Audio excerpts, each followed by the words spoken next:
I'm Vanessa Keaton, and 15 years ago, I was breaking the law, hurting my family, and stuck in an addiction I thought I couldn't escape.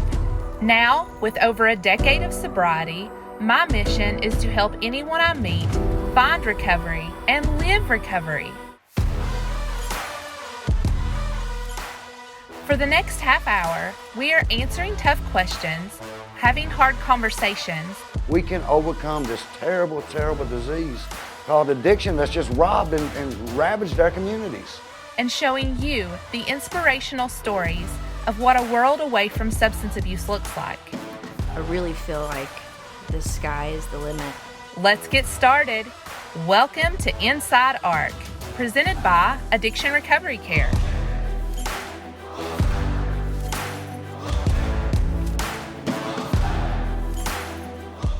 Hi everyone, and welcome to Inside ARC, presented by Addiction Recovery Care. I'm Vanessa Keaton. This show is pretty simple, but can be life-changing. Inside ARC is a time for us to come together to have tough conversations about addiction and recovery, as well as to offer hope to anyone out there that needs help. We all know someone in addiction, or maybe you yourself have been struggling for years. We want to help you. It's as simple as that. During the entire show, we have people waiting by the phone who can answer your questions and help you to find a treatment solution that is right for your addiction. All you have to do is call the number at the bottom of the screen. With that being said, let's get started.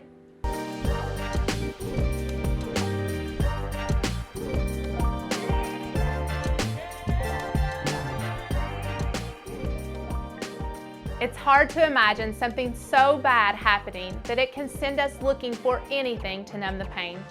The reality is, trauma can and is sending people into addiction, oftentimes keeping them trapped. Millions of Americans deal with it, and today, Addiction Recovery Care's own Emily Bennett decided to dive into the topic to figure out why trauma is only making our nation's drug problem worse. What I say about trauma is trauma hijacks your brain, but your body remembers it. Trauma and addiction. It's something Counselor Rich Goddard sees going hand in hand. Because when you talk about trauma and you talk about addiction in some of your initial interviews or your assessments, you'll see what drives the addiction is the trauma. I would say every one of our clients has trauma. I believe that if we treat the trauma, the self-medication decreases or sometimes stops. Through his trauma counseling, Rich sees withdrawal and trauma symptoms presenting the same. Research showing people who have experienced trauma may use drugs to try to block out those symptoms. So what we see is we'll see clients who have pushed down their trauma with substances maybe since the age of 13. And what we know now is that whatever substance you use, there may be significant mental health disorders that co-occur. And I'm not talking about substance abuse. I'm talking about depression. I'm talking about bipolar disorder. I'm talking about different types of personality disorders. So when you look at trauma and substance abuse, the other thing that we know is if you use substances, you're much more likely to have trauma because of the situations that you live in. So you end up in this vicious cycle. And the whole time you're medicating the trauma, continue to medicating the trauma, but more traumas come. People who have used drugs are more likely to have traumatic experiences. Research showing 50 to 85% of people who use substances have symptoms of post-traumatic stress disorder. I think that number is underrated. Because when I've looked at the research recently, what we haven't taken into account is the opioid epidemic. We are having generations of use of substances. So I'm hearing clients tell me, well, at 12 years old, my mom shot up. My dad shot up. My dad was in prison. That's traumatic. So to treat trauma, Rich sees in clients at Addiction Recovery Care, he uses a method that talks to the brain, a treatment called accelerated resolution therapy. So you could have a trauma and you could tell me I want to deal with the trauma. You don't have to tell me anything about it and we can process the therapy. We basically talk to your brain and we allow your brain to do what it was unable to do previously. We do that with eye movements. So if you're in session with me, I would have you follow my hand, and you would follow my hand because it's not talk therapy. We're relaxing their brain enough. We're kind of putting them like in a REM state, but they're not hypnotized. We encourage the trauma to come up, and our clients see it kind of like a movie. And then we actually talk to the brain, and we allow them, give them opportunity to process out sensations and emotions. What we allow to happen then, we can re-script that memory. We can remove the images and we re-script the memory. So the clients will know that something happened to them, but they can't see it anymore. The therapy only takes a few sessions, and even after one session, Rich sees some of his clients' nightmares have stopped. I've also had people cry from relief when the trauma is resolved. But this type of therapy is not something Rich can start with clients when they first enter treatment at Addiction Recovery Care. But what I found is they can't manage trauma in the first 30 days of treatment. Many of them are just learning how to make a bed, how to care for themselves the first time in years. But beginning to treat trauma is something Addiction Recovery Care starts immediately by making clients feel safe, teaching them to cope, and providing hope. Long-term treatment definitely will help. When people leave treatment before 30 days, their trauma has not been treated. And then they're going to go out. If they use, they will have more trauma. There's not a doubt in my mind, both from the stats and what I see. I usually will see clients after about 60 days. Rich started accelerated resolution therapy 3 years ago. In 1 year, he treated 108 clients. Out of those, he diagnosed 94 with trauma. Though clients may be skeptical at first, he sees changes in them, learning to trust and rebuilding healthy connections. We do know that trauma gets better, that there's hope for clients that get their trauma treated. So we just watched your story talking about your treatment that you do here at ARC, but we really want to dive into, you had PTSD, and this is really personal to you. Can you talk to me about that? From age nearly all my life until I was 17, I lived in a home that there was a lot of domestic violence in. It was kind of confusing for me because I was raised in church. My mom was a very good Christian lady. She prayed for me. I probably wouldn't be sitting here today. At the age of 18, I started working in the medical field. And I first worked as a respiratory therapist, and then I became a nurse. And I worked for 10 years at Children's Hospital and was in the trauma center. Saw a lot of trauma. During that time, there really weren't any things that I felt that were traumatic to me. I was able to do my job. I had a lot of support with other nurses. We would support each other and respiratory therapists. And then I really wasn't sure what was going on, but it was around the age of 21 to 22 that I started to have some symptoms of what I now know was PTSD. So I would get very almost defensive, not realize it, feel like that I had to be in control at times. And what I used to hear when I walked in the office, if I would get called in the office, Rich, you're a great nurse, what you're doing is great, what you're saying is true and real, but how you're saying it's not okay. So what I was doing was reacting to the situation. So fast forward, I went and later started to work on a flight team, and I was a flight nurse. And the whole time before that, I had had some symptoms, but thought it was depression. Around age 22, I started getting antidepressants, and they kind of would make me worse. And so later, much later in life, I was diagnosed with PTSD and mood disorder, which is a common co-occurrence. So what started happening with me, I never knew the symptoms, and I was on a flight one time, and I took the flight, and the patient I was taking care of was extremely ill. And everything that basically could go wrong did go wrong. and we were able to save the child's life. But after that, for some reason, I wasn't able to sleep at night. When my pager would go off, or when I would get a call, or when I would get in a helicopter, I would get extreme anxiety, which was very different for me. And then I started to feel like, yeah, I don't want to do this job. You can't do this job if you can't do it well, because you basically have a child's life in your hand. And so I resigned from that position, which we find now when we look at PTSD as one of the signs that you avoid. So I avoided anything to do with that type of work. And I went into nursing in a less anxious type of field. And while I was there, I'll never forget it, I was talking to somebody about my experience. And he was a nurse anesthetist, and he's like, you have PTSD. And so I thought, well, that's one incident. So what I started to realize is all of the trauma, and this can be very common too, it's latent PTSD, what we call it, all of the trauma I had caught up with me. And where I see where it kind of went off the rails, because I was raised in church, went to church all my life, is around the age of 21, I walked out of church and never went back for probably 10 years.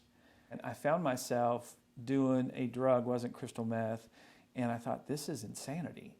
And at that time, I still didn't have a handle on the PTSD. And so I went and I started counseling school. I'd left and went to a pastoral counseling apprenticeship, and I started working. That's how I got into the counseling field. God kind of directed me. I had to get counseling for basically it was kind of the emotional stuff first, the trauma. Still had no diagnosis of PTSD. It was far removed from me. And so I got better. I did some talk therapy, and I did some pastoral care therapy that was pretty profound for me. And so, I believe that God heals us in a lot of different ways. And so that kind of combination worked for me, and it got a little better. And then I got into a relationship. And we didn't know this for a long time, but my wife had significant PTSD. So here you had two people in a relationship with significant PTSD. And so what would happen is we would react to each other, crazy about each other, loved each other very deeply, but we would find ourselves as counselors in the middle of a situation and think, how did we get here? And so we did some marital counseling. We did premarital counseling. We did marital counseling. That was pretty phenomenal for us. And we did some pastoral counseling. And so in the process of this, I had started to work at ARC, and what I noted was that the largest majority of my clients had significant trauma. So I was looking for something. I was working at ARC, and I was seeing clients, and I thought, in order to deal with the addiction, we've got to treat the trauma. And started looking at some research and reading and research about PTSD. So I met a gentleman online, and he had this advertisement for what he called art therapy for trauma. And he's like, it's short. People can usually do it in 1 to 4 sessions. And I thought, that's what I'm seeing my clients in before they move to another transition. And many of them were moving on to internship and would become employees, but still struggled at times with reacting. And in order to provide the training, you have to sit and experience the training. So they said, bring your worst trauma that you have. And so my mind went back to a domestic violence trauma. And so I processed that through, and now if you would ask me about it, what I know is something happened, but what I see in my mind is me and my mom going to a gospel concert. So my wife told me when I got back that I was easier to live with, which is probably true if you have PTSD and it's getting triggered, because I would run away, I would isolate. I'd be like, okay, I'm done with this, And she had a different response, and so she noticed that there was a difference in me. And she had told me, she's like, you've never went to your mom's grave. And after you had the therapy, you went to your mom's grave. And I was like, that's profound, And so she started to get the therapy. She's a counselor as well. And it probably helped save our marriage. One of the things that saved our marriage, because when you have trauma colliding in any place, you're going to have reactivity, or you're going to have severe depression. So I noticed it started to work with clients as well. So when I meet with a client, I can tell them, I can show them what we've done as far as numbers here, but I can say to them, I've had this. I know it works. And so that gives, some buy-in. And then I've probably, because I went back and helped assist with training, so I probably had 4 or 5 sessions myself.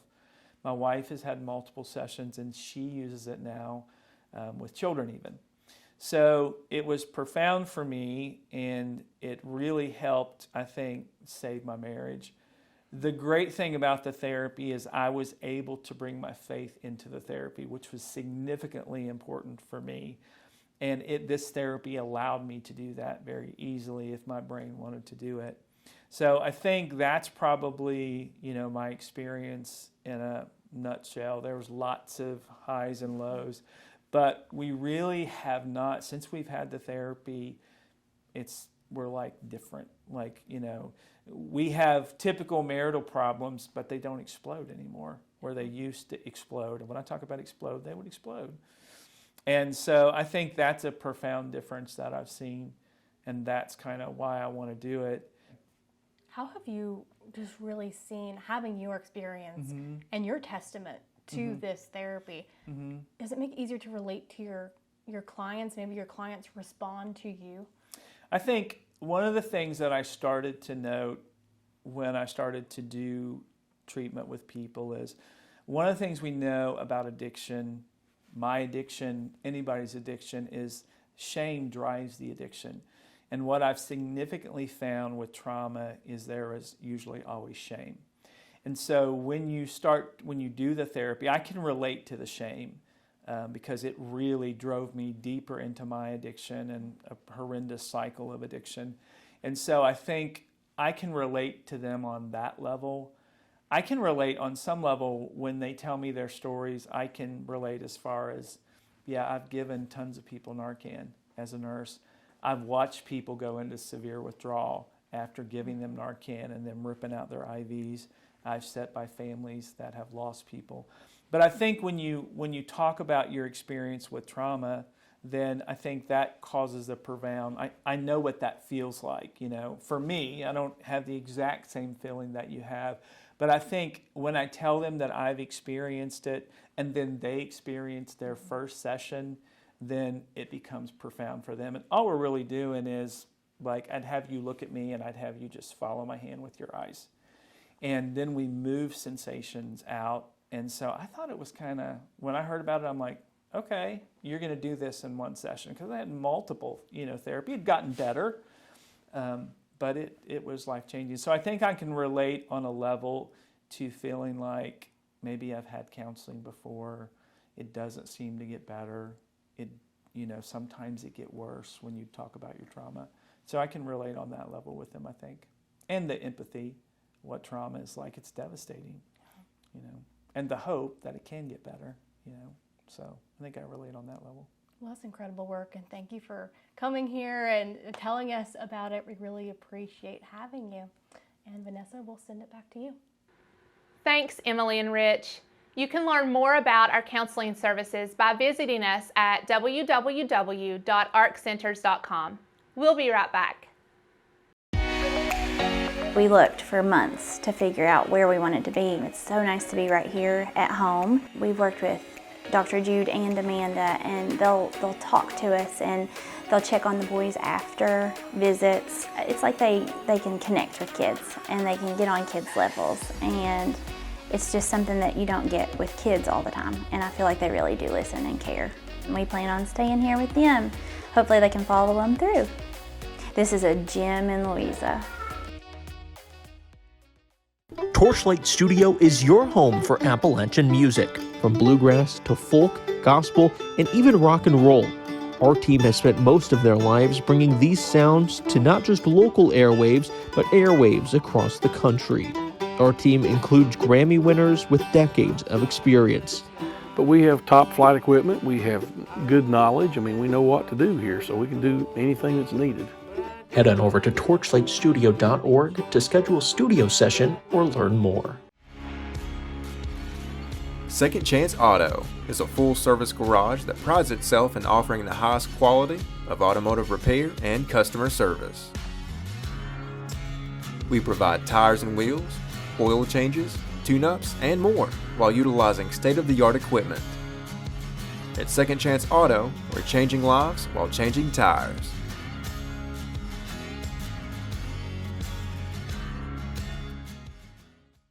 What do we believe about people in addiction? We believe that nobody is too far gone. We believe recovery doesn't just mean finding life away from addiction. Recovery also means helping them get back up.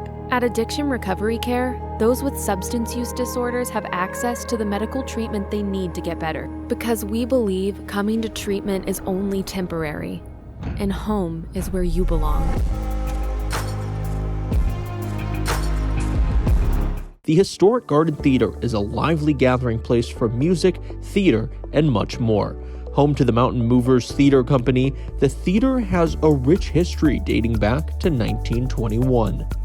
Repaired and refurbished in 2019, the Goddard Theater is a beautiful reminder of Louisa's rich history and a space showcasing the area's bright future.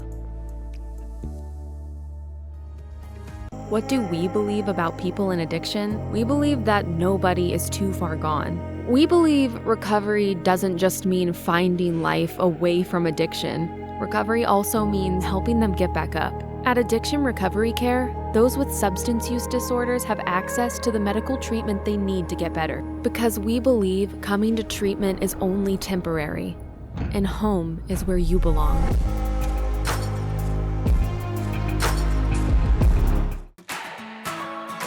You are watching Inside ARC, presented by Addiction Recovery Care. If you have questions about addiction treatment, don't hesitate to call us now.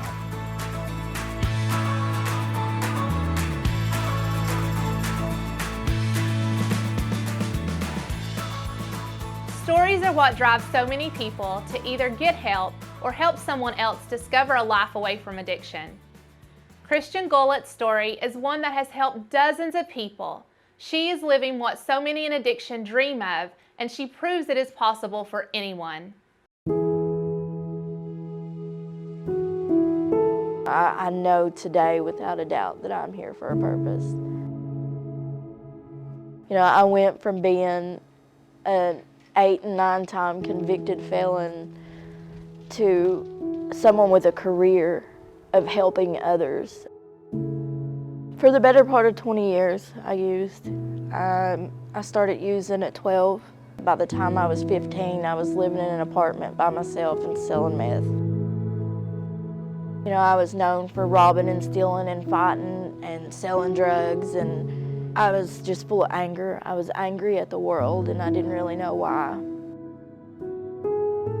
I've been through maybe 8 or 9 different treatment facilities, if not more. But the one thing that changed with ARC was that's where I found God. I began to realize that God didn't do all those things to me. I did those things to me, and God kept me alive through it.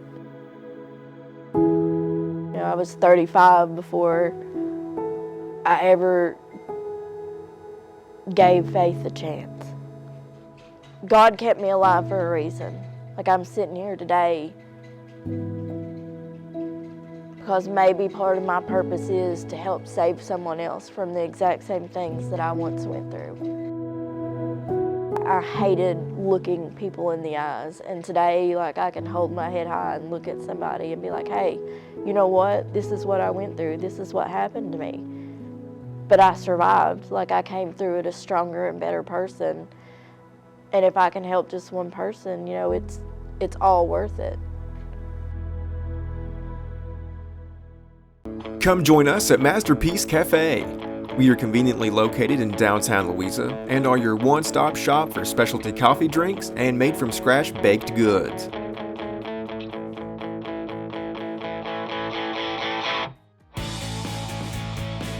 Comfortable seating inside that is surrounded by local art from the tri-state region or outside on our back deck.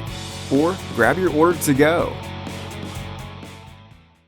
Three Sisters Events, Rentals, and Designs is your one-stop shop for your event needs. When you book with us, we can get you the space, the supplies, and all the help you need coordinating your event. Send us your inspiration photos and let us create designs specific to you. Next up, set up a free consultation with us and our team will develop a plan and estimate to meet your budget. If you have an upcoming event, head on over to our website at threesistersevents.com to learn more. At Masterpiece Kitchen, we offer catering services and baked goods. Our renowned team is well known locally for their quality service and amazing abilities. At Masterpiece Kitchen, we're passionate about providing top-of-the-line catering services to fit your needs. Masterpiece Kitchen is also working towards being accredited to offer a degree in culinary arts. Check out Masterpiece Kitchen in Louisa and give us a call at 606-225-8675. Hey, so what's up? I'm Matt Robinson, and I've been in I was active addiction for over 20 years, and this is 3 things I want to say to you if you're in active addiction is 1, you really can't do this alone. 2, there really is a better way to live, and it's available. And 3, man, if you could have figured this out and beat it, you already would have.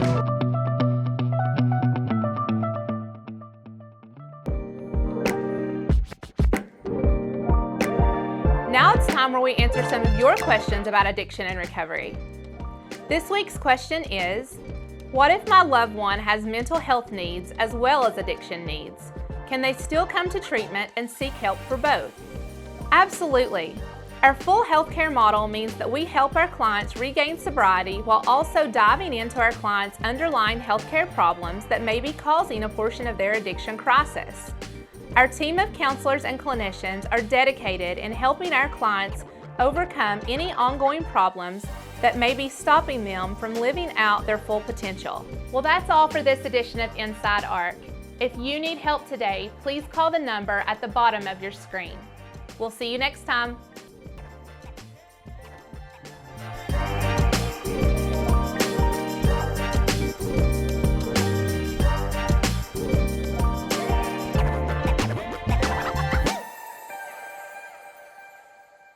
My son's name is Casey. He died from an overdose to heroin at the age of 23.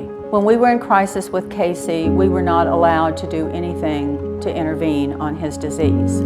Charlotte Wethington decided to turn her pain into purpose. Casey's Law gives you, the family or friend of someone in addiction, the ability to help your loved one when they can't help themselves, by ultimately sending them to treatment. For assistance with the Casey's Law process, call the number on your screen now. Did you know that recovery is all around you? That's because today, more people than ever before are reaching out to get help for their addictions. I've been in recovery for over 12 years. And I've been in recovery for over 8 years. At Addiction Recovery Care, we believe in providing top-notch addiction treatment. That includes education and job training that helps you build a life that you don't want to escape from. It's what makes us different.